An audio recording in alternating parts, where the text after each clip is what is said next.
Ngayon po, meron tayong order from Ma'am Teresa. Ipapabuild sa atin ng ating PC set. Ryzen 3 3200G, 8GB of RAM, 256GB of storage, SSD, NVMe na po ito. So ito po yung motherboard natin from BioStar A520. 5th gen ready na po ito para in case mag-upgrade tayo ng higher processors.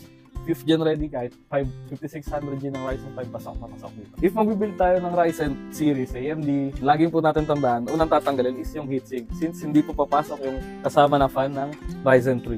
Common misconception ng iba kaya nagkakaroon sila ng wrong placement ng pins, kaya yung iba nade-deform yung pins, nakuputol, hindi nila masyado chinecheck yung signage na meron ito, yung diamond. Triangle pala. Lagi siya pantay doon. Lalagay na po natin yung heatsink fan. Pwede yung sa kabila. Po is case na tayo since tapos na tayo sa board processor tsaka sa storage. Prepare na po natin yung backplate ng motherboard sa case. Dito na po tayo sa hard disk part ang cable management. Okay po, since patapos na po tayo sa ating PC build, last na lang po is paglalagay ng ating mga fans. Yun, so tapos na ang ating PC build, itetest na lang.